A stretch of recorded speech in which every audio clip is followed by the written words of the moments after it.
దేవునికి మహిమ కలుగును గాక. చేరి వచ్చిన సంఘ బిడ్డలందరికీ ప్రభునామంలో వందనాలు తెలియజేస్తున్నాను. ప్రభునందు ప్రియులారా, యేసుక్రీస్తు ప్రభుల వారు 2024 సంవత్సరాల క్రితం ఆయన ఈ లోకంలో కన్య మరియ గర్భాన పుట్టి ఉన్నాడనే సంగతి మనందరికీ తెలుసు. ఆయన పుట్టి ఉన్నాడు అని అందరికీ తెలుసు. ఎందుకొరకు ఆయన వచ్చాడు, మరి ఆయన ఏం చేశాడు అనే విషయాన్ని కూడా మనందరికీ తెలుసు. కానీ ఆ తెలిసిన దాన్ని మనము ఆలోచించట్లేదు, ఆ నీతిని మనం పొందుకోవట్లేదు. గమనించాలి, మనందరికీ తెలుసు మన పాపాల నుండి విడిపించడానికి యేసుక్రీస్తు లోకానికి వచ్చాడు అని. మనం నీతిమంతులం కాలేమని, మన సొంత నీతి చేత మనం దేవుని రాజ్యం చేరుకోలేమని, మన స్వనీతి చేత మనము దేవుని రాజ్యం అనగా పరలోకం చేరతామా? చెప్పండి నాతో. మన సొంత నీతితోని మనం పరలోక రాజ్యం చేరుతామా? ఒకవేళ చేరితే యేసు ప్రభు భూమి మీదకి రావాల్సిన అవసరం లేదు. ఆయన 33 సంవత్సరాల ఈ లోకంలో తన ఎవరి కాలం అంతా కూడా గడపడానికి అవసరం లేదు. ఆయన రక్తం చెందించిన అవసరం లేదు. మన నీతి పరలోకానికి చేర్చలేదు అనే విషయాన్ని మనం గుర్తుపెట్టుకోవాలి. అందుకే దేవుడు అంటాడు, మత్తయి సువార్త 6వ అధ్యాయం 33వ వచనంలో ఒక మాట అంటాడు. చూడండి, మాట చదవండి. మత్తయి సువార్త 6వ అధ్యాయం 33వ వచనం. కాబట్టి మీరు ఆయన రాజ్యమును నీతిని మొదట వెతుకుడి. దేవునికి స్తోత్రం కలుగుగాక. హల్లెలూయా. ఆయన చెప్తున్నాడు యేసు ప్రభుల వారు, కాబట్టి మీరు నా నీతిని, ఎవరి నీతిని? నా నీతిని, ఆయన రాజ్యాన్ని వెతుకుమంటున్నాడు. నీతిని, ఆయన రాజ్యాన్ని వెతుకుమంటున్నాడు. ప్రియులారా, ఎందుకు వెతుకుమంటున్నాడు అంటే మన దగ్గర నీతి లేదు. మన నీతి దేవుని రాజ్యమునకు, మానవుని యొక్క నీతి దేవుని రాజ్యమునకు చేర్చలేదు. మనం ఎంత మంచిగా బ్రతికినా, మన ఎన్ని ధర్మ కార్యాలు చేసినా, మన ఇంట్లో ఉన్నదంతా కూడా మన ప్రజలకు పంచిపెట్టినా, ప్రియులారా, మన నీతిమంతులం కాలేము, మనము పరిశుద్ధులం కాలేదు. కాబట్టి మనము నరకానికి వెళ్తున్నాం. దేవుని వాక్యంలో ఉంది, నీతిమంతుడు ఒక్కడు లేడు, అందరూ పాపం చేసి దేవుడు అనుగ్రహించి మహిమను పొందుకోలేకపోతున్నారు. ఏ ఒక్కరు కూడా లేరట. దేవుని మహిమను, ఆ రాజ్యాన్ని ఎవరు కూడా పొందుకోలేకపోతున్నారని దేవుని వాక్యంలో మనం చూస్తా ఉన్నాం. ఒక శ్రేష్టమైన మాట దేవుని వాక్యంలో ఉంది. చూడండి, ఇర్మియా గ్రంథం 10వ అధ్యాయం 23వ వచనం. ఈ మాట అందరూ కూడా నోట్ చేసుకోవాలి. ఈ మాట మనం అందరూ కూడా నోట్ చేసుకోవాలి. ఇర్మియా గ్రంథం 10వ అధ్యాయం 23వ వచనం చూద్దాం ఒకసారి. యెహోవా తన మార్గం ఏర్పరచుకొనుట నరుల వశము లేదనియు, మనుషులు తమ ప్రవర్తన యందు సన్మార్గమందు ప్రవర్తించుట వారి వశమున లేదంట. దేవునికి ముందే తెలుసు. దేవునికి ముందే తెలుసు. ఏమని అంటే, యెహోవా అంట తమ మార్గంలో ఏర్పరచుకున్నట నరుల వశం లేదు. మనము మార్గములు, మంచి మార్గములు నడిచేటువంటి ఏర్పరచుకుంటా మన వశంలో లేదంట. లేదని మనుషులు తమ ప్రవర్తన సన్మార్గంలో ప్రవర్తించడం వారి వశంలో లేదని ఎరుగుతున్నాం. అంటే మనము పరిశుద్ధంగా సన్మార్గంలో, మంచి మార్గంలో మానవులు, నరులు నడవలేరు అని దేవునికి ముందే తెలుసు. దేవునికి ముందే తెలుసు కాబట్టి యేసుక్రీస్తు ప్రభుని లోకానికి పంపాడు. వాళ్ళు ఒక మంచి మార్గం ఏర్పరచుకుంటా, మనం ఒక మంచి మార్గంలో నడవడానికి మన వశంలో లేదు, అంత జ్ఞానం లేదు. అంతగా మనం పరిశుద్ధంగా జీవించడానికి, మనం సరిగ్గా ప్రవర్తించడానికి, సన్మార్గంలో ప్రవర్తించడానికి అంత కావలసినటువంటి నీతి మన దగ్గర లేదు అని దేవునికి ముందే తెలుసు. పిల్లరా, ఆయన తెలిసి ఆయన కుమారుడైన యేసుక్రీస్తు వారిని ఈ లోకానికి పంపాడు పిల్లలు. మనం అనుకుంటాం మన నీతి దేవుని రాజ్యం చేరడానికి ఉపయోగపడుతుందేమో, నేను మంచిగా బతికిన, నా తల్లిదండ్రులు ఎవరికి అన్యాయం చేయలేదు, నేను ఎవరికి అన్యాయం చేయలేదు కనుక నేను దేవుని రాజ్యం చేరుతాం అనేటువంటి మాట మనం అనుకుంటాం ప్రియులారా. మానవుల నీతి ఏమాత్రం కూడా మొదటిగా ఆలోచన చేస్తే పరలోకానికి చేర్చలేదు. మానవుల నీతి పరలోకానికి చేర్చలేదు. అందుకే మత్తయి సువార్త 5వ అధ్యాయంలో 20వ వచనంలో ఏమంటాడంటే, పరిచయుల నీతి కంటేనో శాస్త్రుల నీతి కంటేనో మన నీతి ఏం కావాలంట, అధికం అవ్వాలి అంటాడు యేసు ప్రభుల వారు. పరిచయుల నీతి శాస్త్రుల నీతి కంటే మన నీతికి ఏం కావాలంట, అధికం కావాలంట. పరిచయుల శాస్త్రులు ఏంటంటే వాళ్ళు ధర్మశాస్త్రాలను పాటించడానికి చాలా ప్రయాసపడతారు. ధర్మశాస్త్రాలను ఉపయోగించి పాటించి వాళ్ళు దశమ భాగాలు ఇచ్చి బలుడు అర్పించి సమస్తాన్ని చేసిన ఆ నీతి సరిపోదంటున్నాడు. ఆ నీతి సరిపోదంట పిల్లరా. అందుకే మన నీతి అధికం అవ్వాలంటే ప్రభువైన యేసుక్రీస్తు నామంలో మనకు రక్షణ అవసరం, దేవుని నీతి అవసరం. ఆయనను మనము నమ్ముకోవడమే పిల్లరా దేవుని నీతి.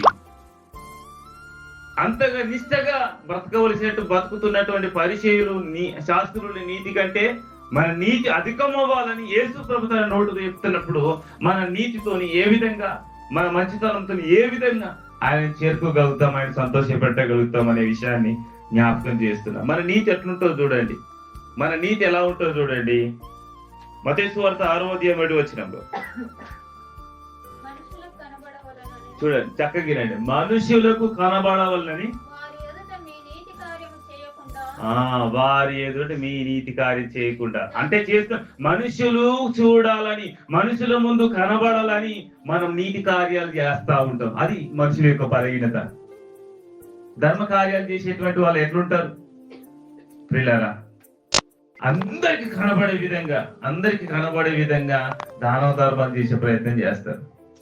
అప్పుడు ఏమైతాం మనం, వేషధారులం అవుతాం. వేషధారులకు పరలోక రాజ్యం ఉంటుందా? ఉండదు. మన నీతి దేవుని ఫలం ఇవ్వలేదు.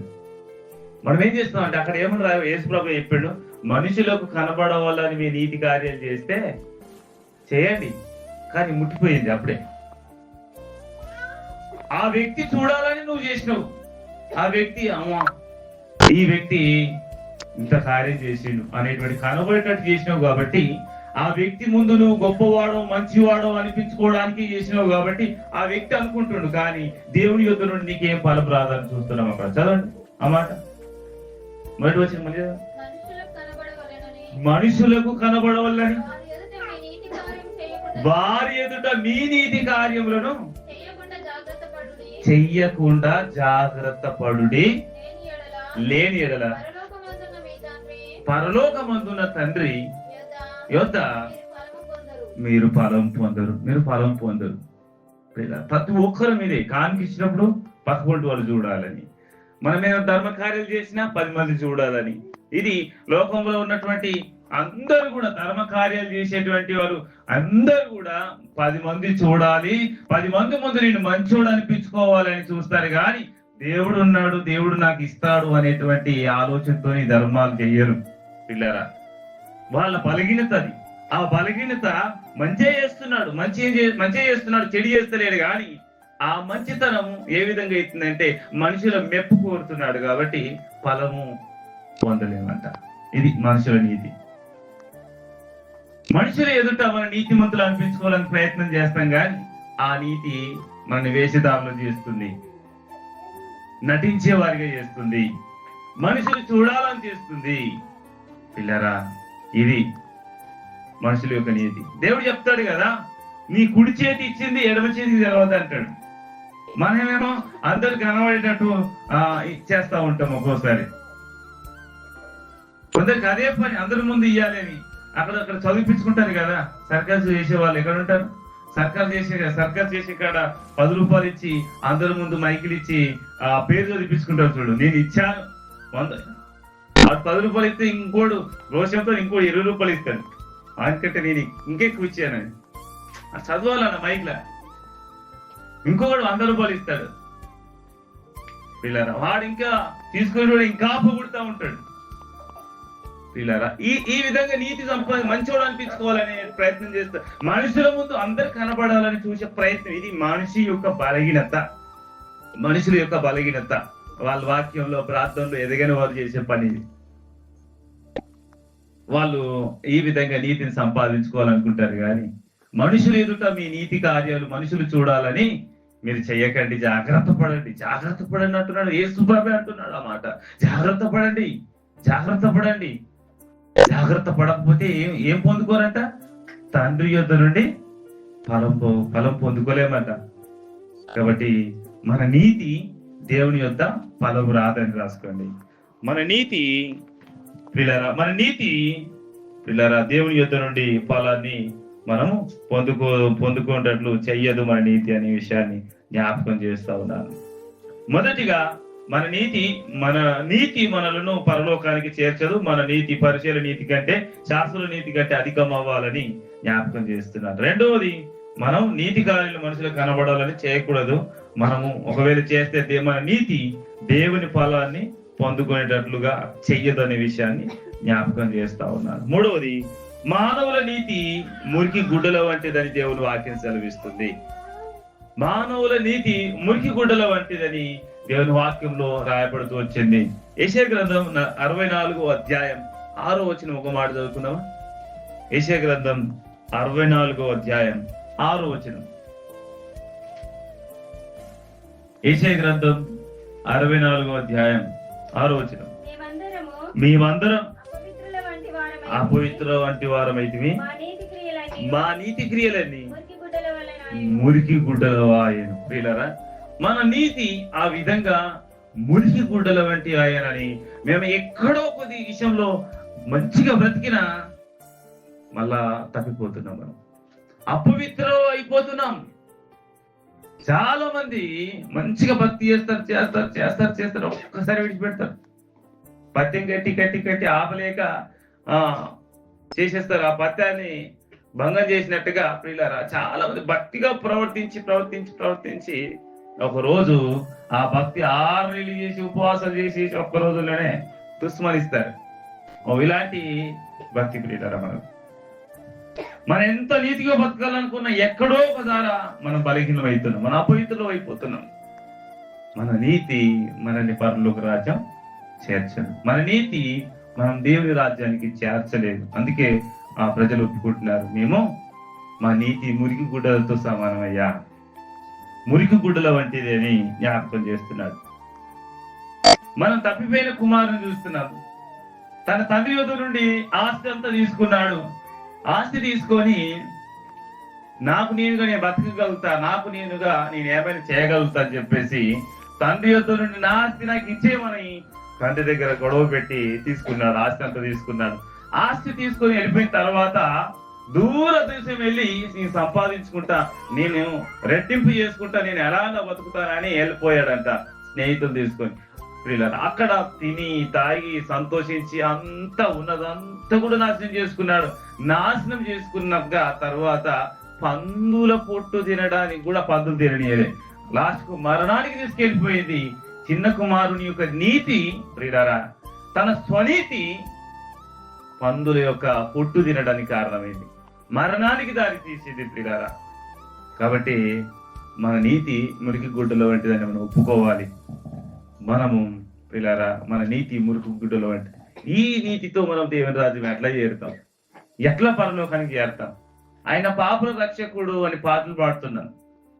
పాపుల రక్షకుడు అని, మన పాపాలు క్షమించడానికి ఆయన లోకానికి వచ్చాడని మనం పాటలు పాడుతున్నాం, ప్రార్థన చేస్తున్నాం. కానీ ఆ పాపాల నుండి మనకు విడుదల ఎలా? మన నీతి మనల్ని దేవుని రాజ్యం చేర్చలేదని మనం జ్ఞాపకం చేసుకోవాలి. ప్రియులారా, 4వదిగా దేవుని నీతిని వెతుకుటలో తప్పిపోయాడు మానవుడు.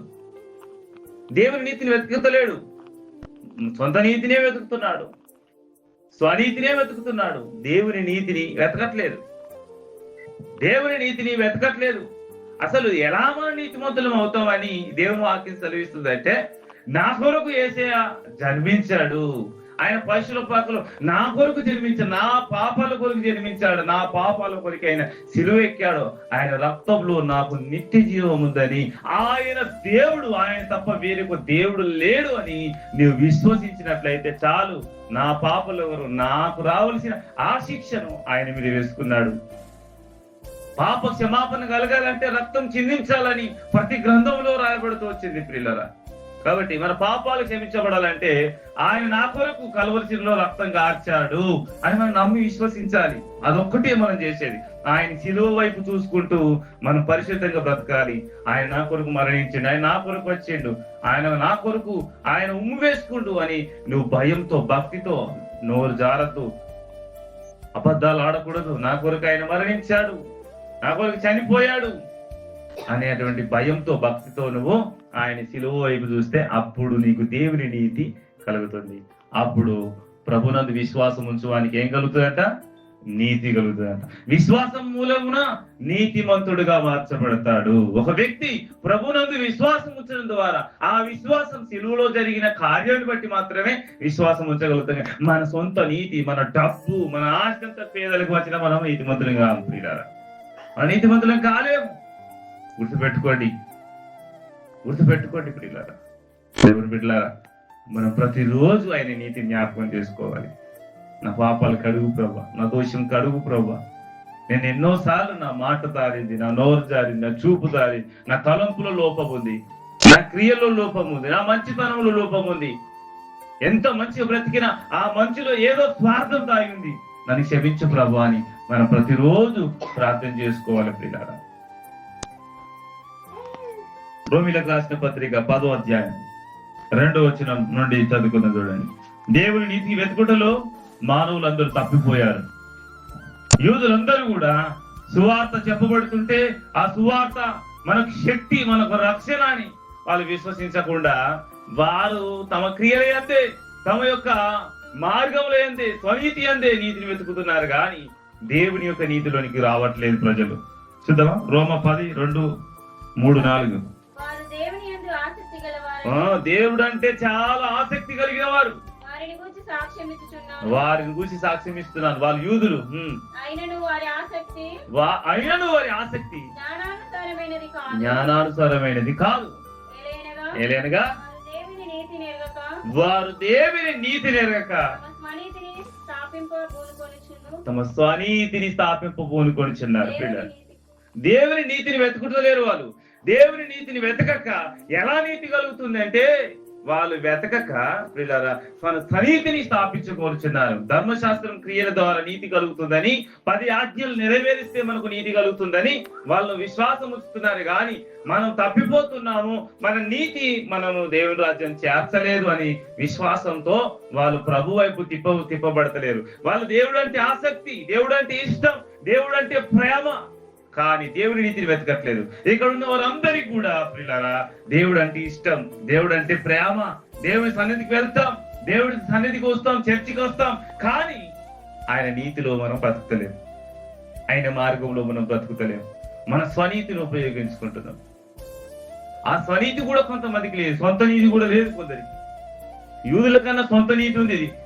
వాళ్ళు ఆజ్ఞలు పాటించాలి, వాక్యము తల్లిదండ్రులను సన్మానించాలి, దొంగిలించకూడదు, అబద్ధం ఆడకూడదు, నరహత్య చేయకూడదు. వీటిని వెతుకుతున్నారు. అవి చెయ్యొద్దు అనుకుంటున్నారు. వాళ్ళకి ఆ నీతి ఉంది.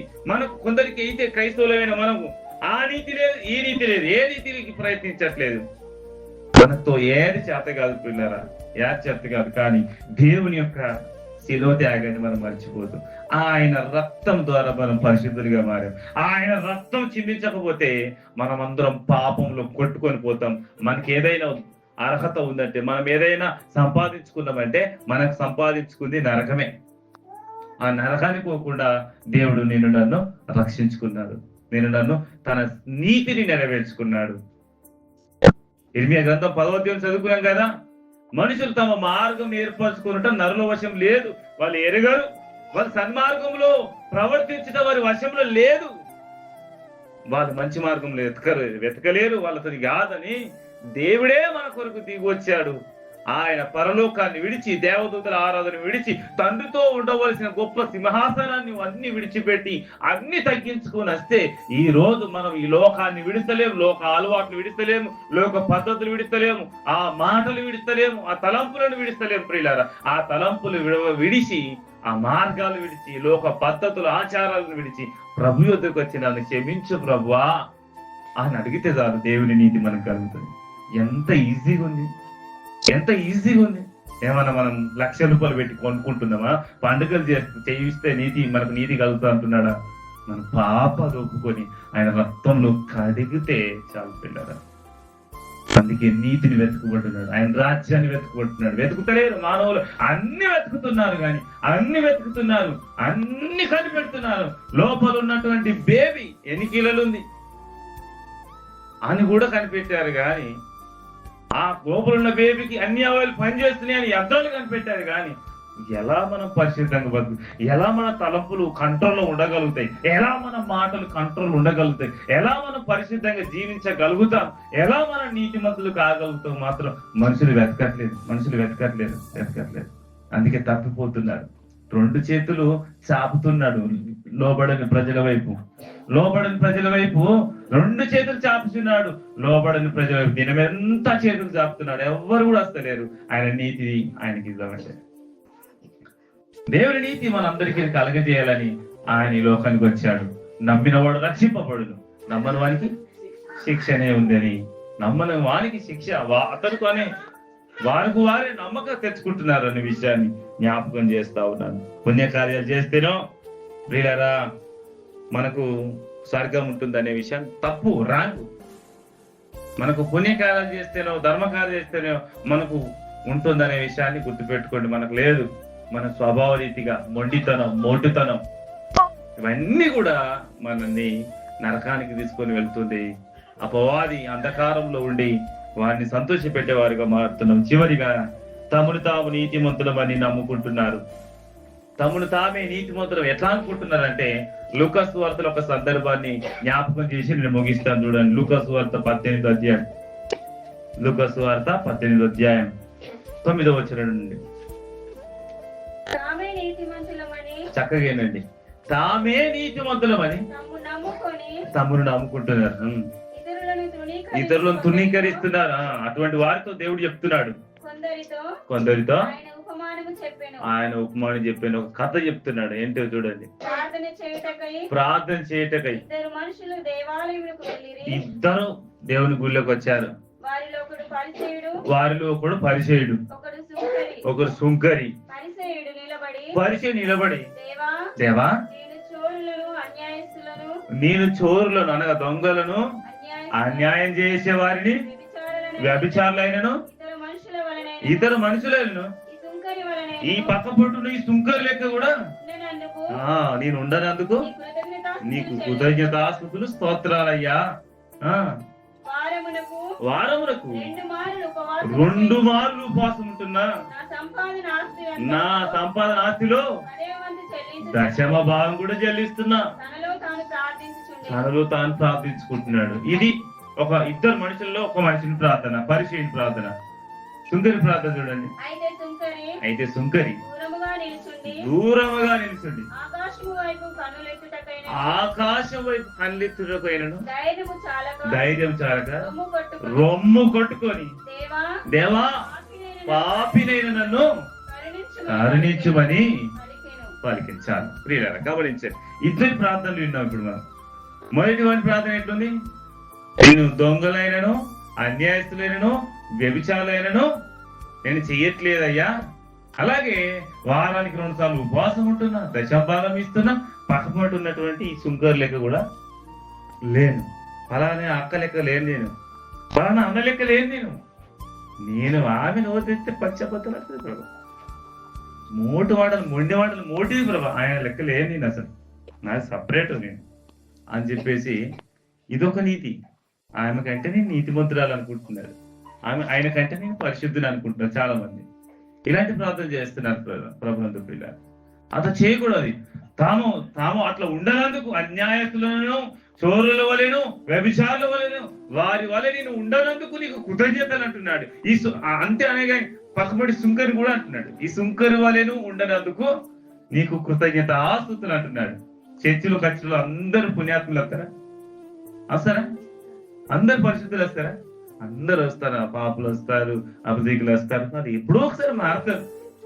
వారిని చూసి ఏమనుకుంటారు? అధికమైన భక్తులు ఇసొంటలు చర్చిలు ఉంటారు అని వాళ్ళ లెక్క ఉన్నాడా? ఆమె కోడల్ని ఎట్లా ఎడుతుంది, ఆమె లెక్క ఉంటాను నేను, గట్లనే ఉంటాను నేను.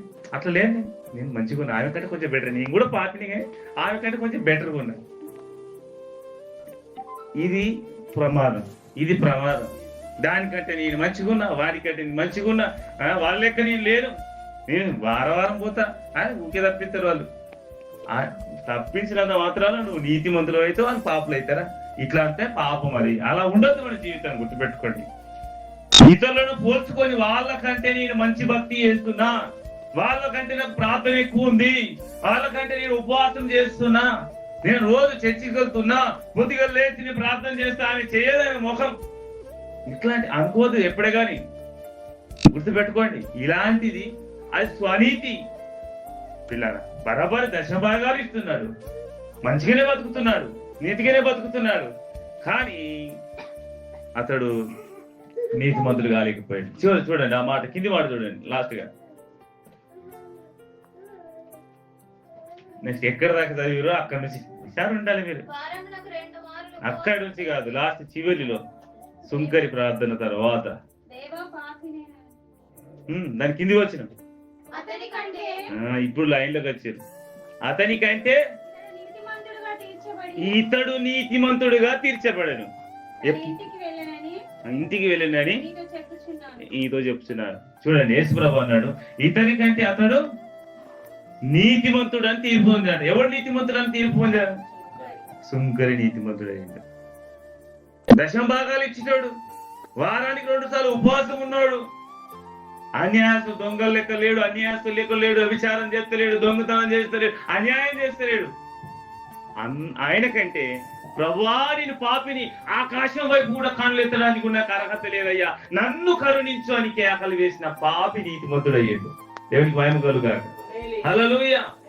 పిల్లరా దయచేసి ఇది మన నీతిమంతులను తీసుకెళ్ళి మన నీతిలోని నడిపించేది. పిల్లరా మన పాపాలు ఒప్పుకొని విడిచిపెడితే పిల్లరా మన నీతిలోనికి వెళ్తాం. ఈ సుంకరి వల్లే మనం ప్రార్థన చేయాలి. చివరికి ఒక్క మాట జ్ఞాపకం చేసి ముగిస్తాను.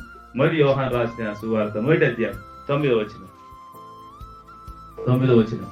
దేవుని నీతి మనకు కలగాలంటే ఏం చేయాలో చివరిగా నేను జ్ఞాపకం చేసి ముగిస్తాను. మన పాపములను మనము ఒప్పుకొని ఎడల ఆయన మంచోడు, నమ్మదగిన దేవుడు, ఆయన నీతిమంతుడు కనుక ఆయన మన పాపలు క్షమించి సమస్త దుర్నీతి నుండి పవిత్రులుగా చేసి పరిశుద్ధులుగా చేస్తారు. ఏం చేస్తారు? ఏం చేయమంటున్నాడు ఆయన? మన పాపములను మనం ఒప్పుకొని ఎడల ఆయన నమ్మదగిన దేవుడు, మంచోడు, నీతిమంతుడు, మనల్ని పరిశుద్ధులుగా మారుస్తాడు. అర్థమైందా? మన నీతి దేవుడు రాజ్యం చేర్చలేదు, మన నీతి మనల్ని పరిశుద్ధులుగా చేయలేదు, మన నీతి నన్ను పవిత్రపరచలేదు, మానవుని నీతి దేవుని రాజ్యం చేర్చలేదు. మనం దేవుని రాజ్యం చేరాలంటే మన పాపములు మనం ఒప్పుకొని ఎడలా మనని దేవుడు నీతిమంతుడై ఉన్నాడు. ఆ నీతిమంతుడు మనం ఆయన రక్తంలో మనల్ని పరిశుద్ధులుగా మారుస్తాడు, పాపం తొలగిస్తాడు. దయచేసి దేవుని బిడ్డ ఈ మాట నీకు వినబడుతున్నప్పుడు దేవుని మాటను నువ్వు విడిచిపెట్టేవాడవుగా దానవుగా ఉండకుండా ఆ మాట ప్రకారం నువ్వు జీవించేవాడిగా ఉండాలని జ్ఞాపకం చేస్తూ అందరికీ ఆయన నీతిని దేవుడు మనందరికీ ఆయన నీతిని అనుగ్రహించి ఆయన రాజ్యంలో మనందరినీ చేర్చుకుని దాక ఆమేన్. ఆమేన్. తలోంచి ప్రార్థన చేసుకుందాం. ప్రేమ కలిగిన మా తండ్రి, గొప్ప దేవుడా,